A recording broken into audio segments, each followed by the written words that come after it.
অনেক মুসলিম ভাই বোনেরা বলেন হিন্দুরা কেন মূর্তি পূজা করেন। এর উত্তর তর্ক না করে আমাদের উচিত যুক্তি দিয়ে বোঝানো।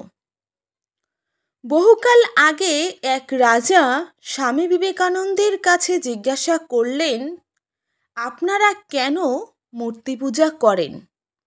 আমি বুঝি না পুতুলের মধ্যে আপনারা কি এমন দেখেন যে পূজা করতে হবে? স্বামী বিবেকানন্দ বুঝতে পারেন যে রাজা তাকে অপমান করার চেষ্টা করছে। তিনি বুঝলেন তর্কে গেলে চলবে না, তাই তিনি যুক্তি দেওয়ার চেষ্টা করলেন। স্বামী বিবেকানন্দ রাজা রামপ্রসাদের দেওয়াল থেকে তার স্বর্গীয় পিতার ছবি নিয়ে এসে রাজাকে বললেন, এই ছবিতে থুতু ফেলতে। রাজা রেগে গিয়ে বললেন, ওটা আমার বাবার ছবি, আমি কিভাবে এই ছবির ওপর থুতু নিক্ষেপ করব? তখন স্বামীজি বললেন, কেন পারবেন না? এটা তো নিছকই একটা কাগজের তৈরি ছবি।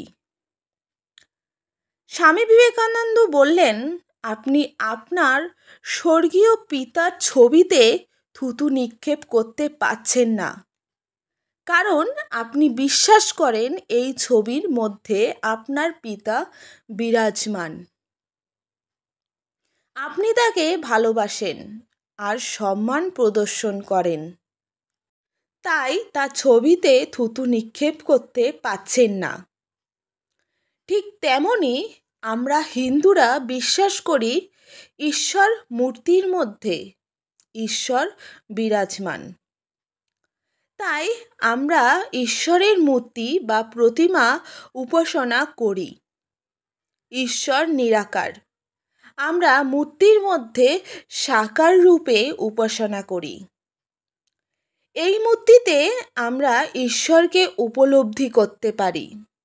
যেমনভাবে আপনি আপনার স্বর্গীয় পিতার ছবিতে আপনার পিতাকে উপলব্ধি করেন, ঠিক তেমনই রাজা তার ভুল বুঝতে পারলেন এবং হাত জোর করে স্বামী বিবেকানন্দের কাছে তার ভুল স্বীকার করলেন। জয় গোপাল, শ্রী গুরু জয়। হরে কৃষ্ণ, রাধে রাধে।